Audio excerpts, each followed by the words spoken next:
Thank you, Quincy, for your kind invitation. I appreciate the opportunity to share some thoughts with you all today.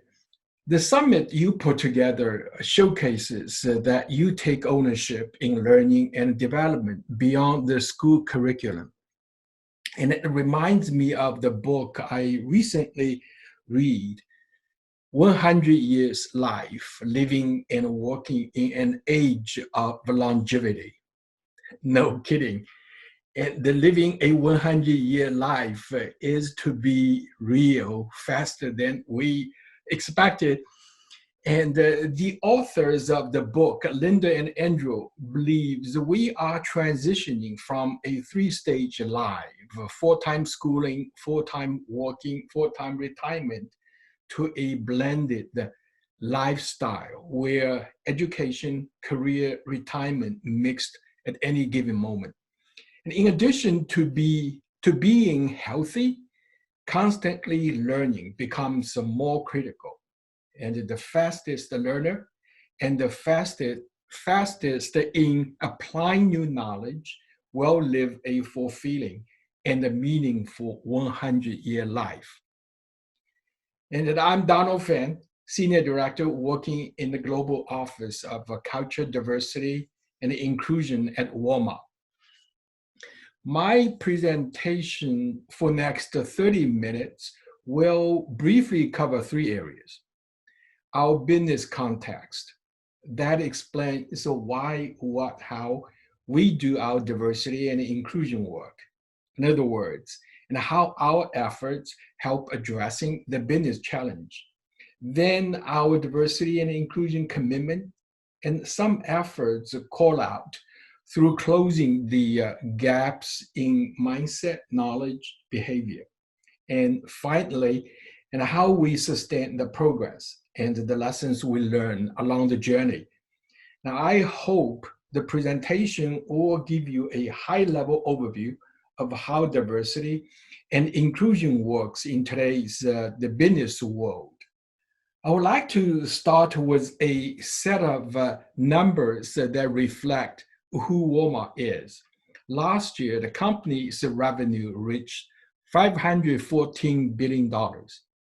To put it in a context, if Walmart was a country, it's the 27th largest economy in the world, more significant than the GDP of many countries. Walmart operates more than 11,000 stores in 28 countries, serving 285 million customers each week globally. I'm calling out some of those numbers that reflect who we are, such as $30 billion spent with women-owned businesses in the past few years, 1.4 billion cash and in-kind donation last year, more than 226,000 veterans hired since 2013, and 4 billion meals donated to those in need since 2014.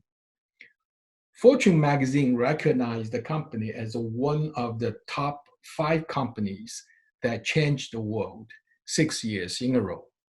Walmart is also awarded one of the top 50 companies for diversity by Diversity Inc. and achieved the 100% in both the HRC Corporate Equality Index and the Disability Equality Index. Our CEO, Doug McMillon, keeps this image in his smartphone as a reminder of the fast-changing world we're in today. At a first glance, this timetable seems rosy for Walmart because of the top positions since 1990s. But this image teaches us different lessons. Lesson number 1. Walmart had been a disruptor in retail for the past several decades.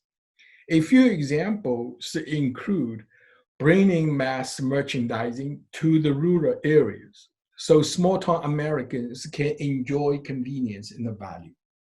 introducing technology like satellite systems into retail industry to drive efficiency and productivity, cutting down the generic prescription price drastically, so we save billions of dollars each year for everyday Americans, and initiating one-stop shopping experiences to delight our customers.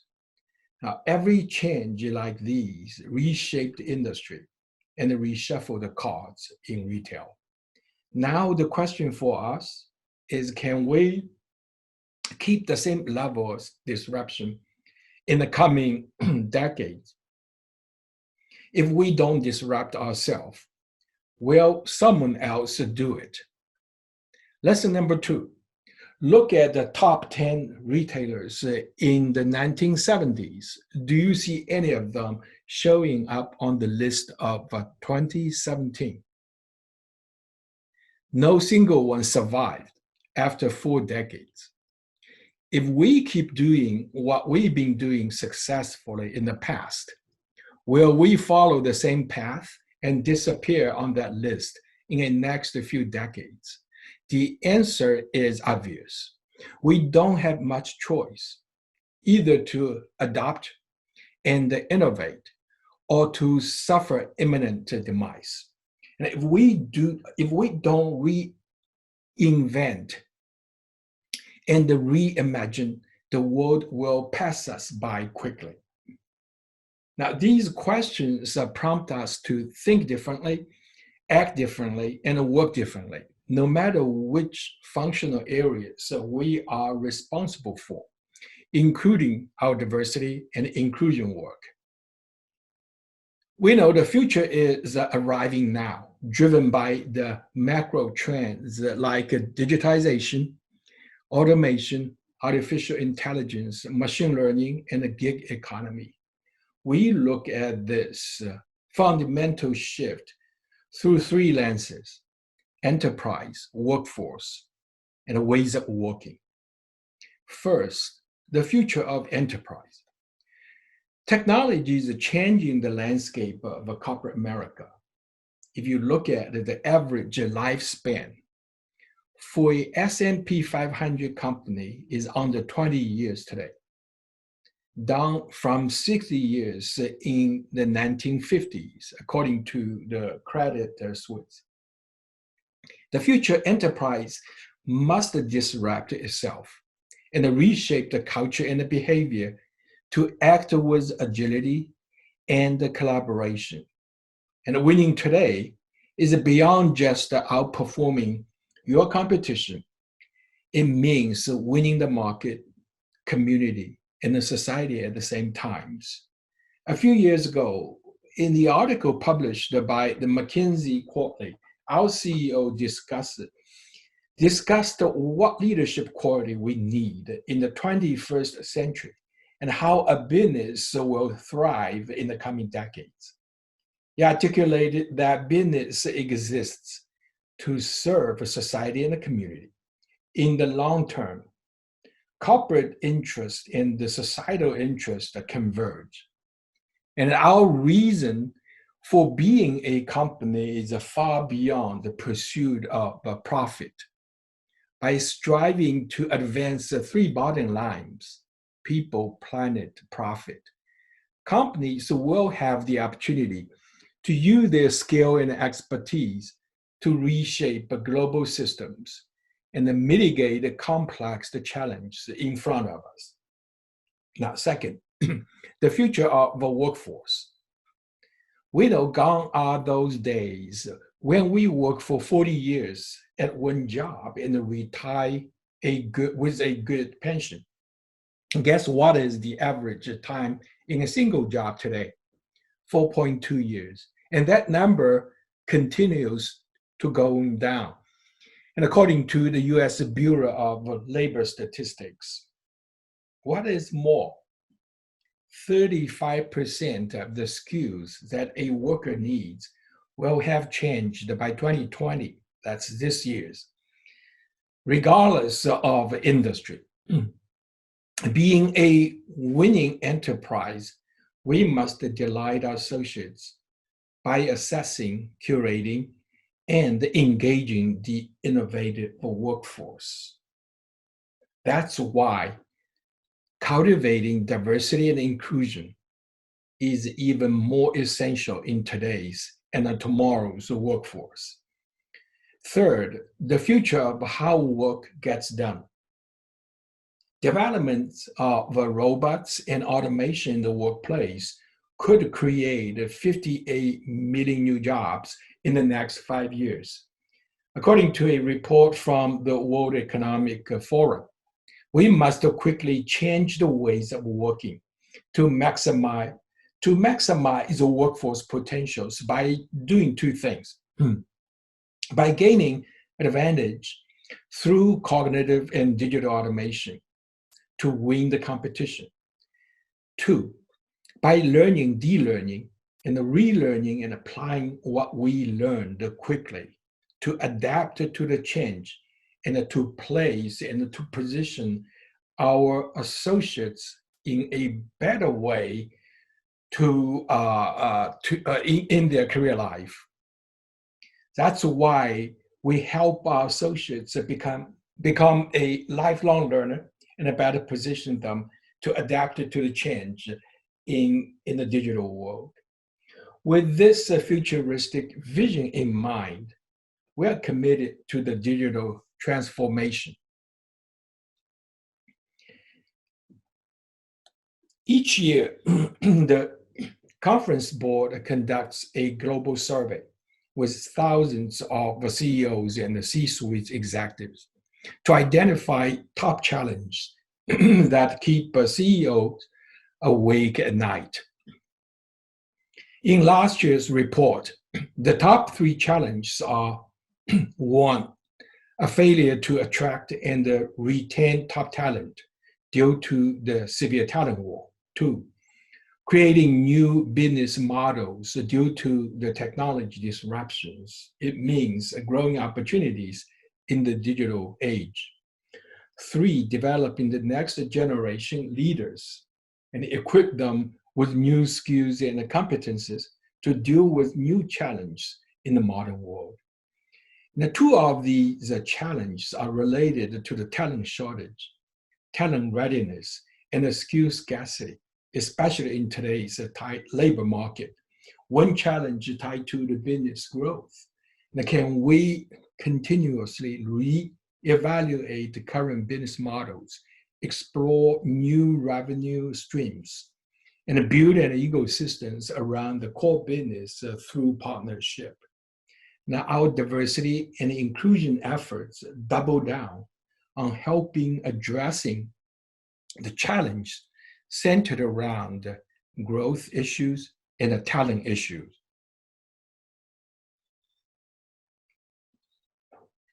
Now, to help our business address these challenges through diversity and inclusion, we promote innovation as a driving force and a competitive advantage.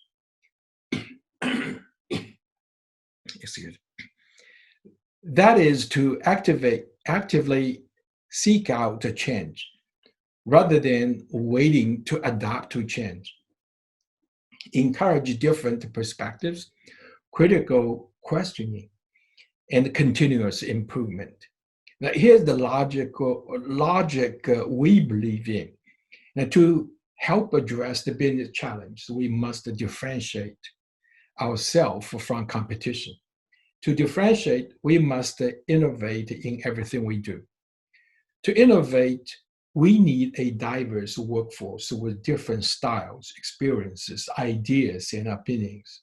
And to reap the value of this diverse workforce, we need inclusion and inclusive leadership. In the rest of this presentations, I'm going to uncover how we turn the thoughts and the concepts introduced in the first sections into practice and the realities. And our approach to diversity and inclusion is straightforward. And our vision is to include everyone along the journey. And by building workplace where everyone is included and valued, everyone wins. and how associates are happier, enjoy the opportunity to unleash their full potential, and then perform at their best. In turn, they provide the better service to our customers. Our mission is to create an inclusive culture where all associates are engaged to deliver on our shared purpose, that is, saving people money so they can live better. The four principles that guide our efforts are objectivity, minimize the subjectivity to reduce the bias in talent processes, and be crystal clear about our goals and aspirations. Transparency, increase access to information and the data through communication and the collaborations. Data-driven decisions, gather and analyze data and leverage insights to make better and smarter decisions. Accountability, hold our leaders and managers accountable in advancing diversity and inclusion, and also role modeling inclusive behavior. To achieve a sustainable success, we believe it must start with a bold and audacious commitment coming from the very top. We are fortunate to have our board and the CEO's strong support to what we do. Our CEO signed off on 3 national pledges, publicly committed to achieving gender and racial parity across all levels in our workplace. And we made the commitment to hold ourselves accountable in leading a significant change nationwide. Paradigm for Parity and the Catalyst, the CEO Champions for Change, aim to achieve gender parity in the workplace by 2030. And the CEO's Action for Diversity and Inclusion is to achieve racial parity through the collaborations of many corporations across industries. To support that the commitment, we set aspirational goals for all management levels in the near term, midterm, and the long term by 2030s. We also identify critical leadership positions that historically had a low representation of a woman and people of colors. We are tracking and reporting the movement of those P&L positions regularly.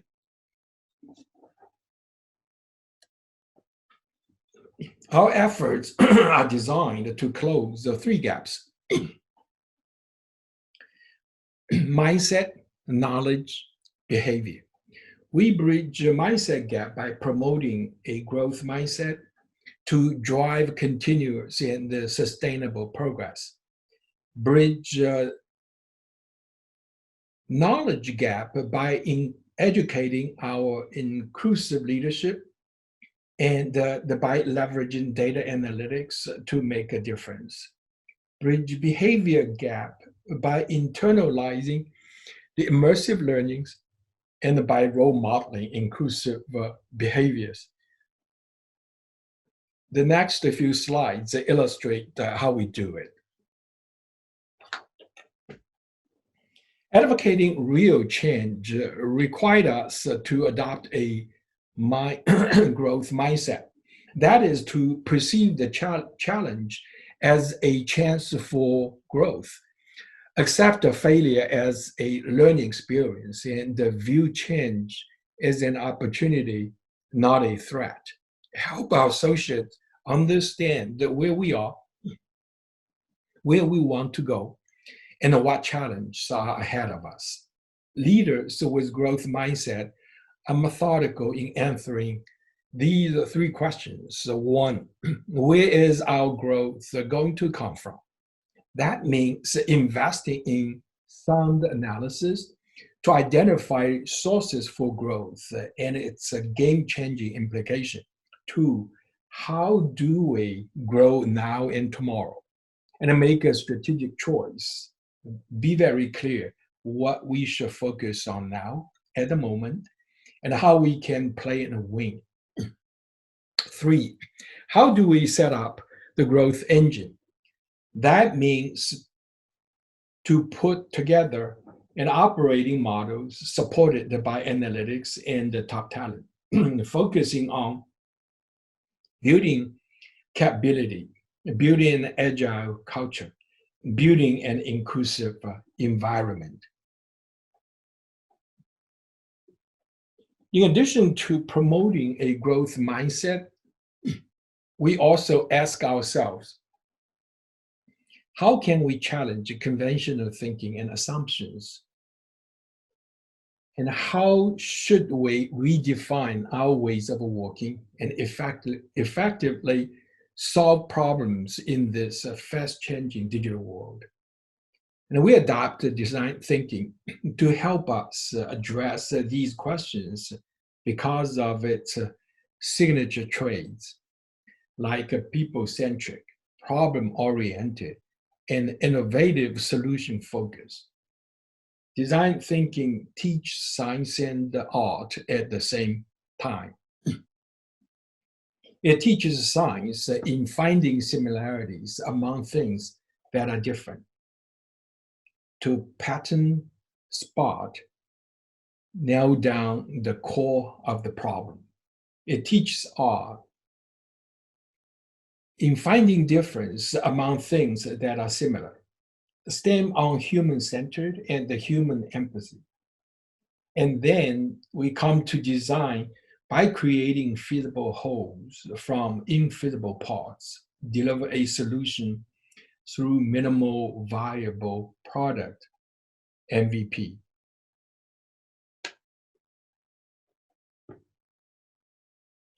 Now, with a growth mindset and design thinkings, we committed to using data to close the gap.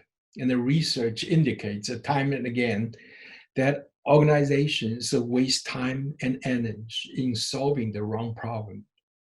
We don't want to fall into that pitfall.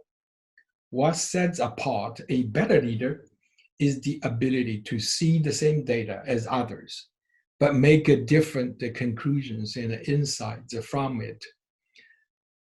The data-driven decision-making is the right practice to master that ability. That is to ask the right question, select the right indicator, spot the right pattern, and come up with the right solutions. We apply 3 methods to help us uncover the truth. Descriptive analytics use data mining to provide insight into the past. What has happened? What can we learn from it?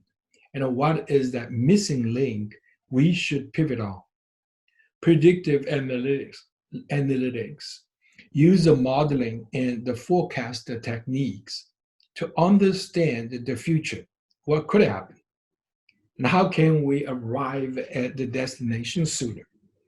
And what within the current growth pace, and what are the gaps we've got to close at the midterm and the long term? And the prescriptive analytics use simulation algorithm to advise on possible outcomes and options. What should we do? And what options do we have? And how can we avoid pitfalls and accelerate growth? The leverage analytics to help inform the decisions we make. It works very well for us. And after in-depth analytics, we are clear what we are after, and we're ready to determine the key performance indicators by asking the following questions. And is the selected the matrix a game changer? And how can we measure it regularly? Will the data sets available when we need them? And does it drive behavior change to support progress? Is it aligned with the business objectives and the talent strategy? And what should the short-term and the long-term aspirations look like? And after we get these questions answered, And we started to design our scorecards. We all know what gets measured gets done. Our D&I scorecard is a tool that provides a state of the mind, a state of the unions for each business unit with the leading and the lagging indicators. And the scorecard measures two sections, each weighted 50%. The diversity section measures a woman and people of colors in representation, promotion, and terminations. And the inclusion sessions measures mentoring, inclusive education, culture index, and the inclusion index. Now, the data itself won't get us to where we want to go because the human thinks in stories rather than facts, numbers, and equations. And we leverage the data story to craft a persuasive narrative that help our leaders to make a culture change. And one skills can help us tremendously. That is mastering the art of persuasion. 2,500 years ago, the Greek philosopher Aristotle taught us the three-part formula. For me to persuade you to change your mind and behavior, I need to do three things. First, I need to have ethos, and which is the credibility and the character. Am I authentic? Am I trustworthy? And is the data accurate and bias-free? Second, I need to have logos, which is a logical structures. Do I have the right data, evidence, and the success stories to back up my argument? Can the narrative be easily comprehended? And can I convince you with the why, what, how? Third, I cannot persuade you to change without pathos, which is emotion. And how will the outcome and change impact you and your business? And do I have the emotional trigger to motivate and inspire you to change? And how do I reward the desired outcome and results? And we are convinced that to sustain D&I progress, we must continuously communicate the narrative with our senior executives. It takes a communication before, between, and after on an ongoing basis to make all that happen. We periodically meet each CEO's direct report and their HR lead to communicate this narrative by showcasing what the data tells us, how it's relevant to their business, and how it fares against internal and external benchmarking, and what blind spots we find. And then ideate and brainstorm on what actions needed to tackle the challenge. And this ongoing conversations is essential to keep the momentum. And we call it diversity and inclusion always on. That initiate, regulates, and perpetuates courageous conversations. It sustains the D&I progress. Here is some of the lessons we learned along our diversity and inclusion journey. To sum it up, I group these lessons into four buckets: the leadership commitment, the business alignment, accountability, and the communications. On the leadership, the commitment, we know it's critical to have a bold leadership support. Without the term set at the top, it's impossible to advance diversity and inclusion. D&I won't succeed if it's only driven, led by the Chief Diversity Officer or Office of Diversity. And we must engage business leaders and help them champion and take the ownership of the work. On the business alignment, align our efforts and analytics with business objectives by showcasing how we can add value to the table and make D&I a business imperative as a part of the business DNA. Under accountability, use data to tell the story and close the gap, and select the game-changing KPIs and hold leaders accountable to move the needles. Tie the results with compensation and performance evaluations. Last, communicate, communicate, communicate. Make diversity and inclusion always on. Craft the D&I narrative that helps change people's mindset and the behavior. Convey the consistent message through all channels and the business values. Recognize and reward the best practice and the success story. And then I wrote an article to discuss the why diversity, equity, inclusion struggle in corporate America for decades. I explore the topics in three lenses. One, failure at the visionary levels, at very fundamental levels. We tend to confuse a culture change with a numbers game. Two, failure at the strategic levels. We tend to confuse a growth choice with a marginal choice. Three, a failure at the programmatic level, that confuse a holistic ecosystem with standalone programs. And in the same articles, I also suggest some of the practice that may help turn the failure into opportunity. Now, it wraps up my presentations. And thank you again for your time. And I hope the presentations help to offer you a high levels overview of our work in today's business world.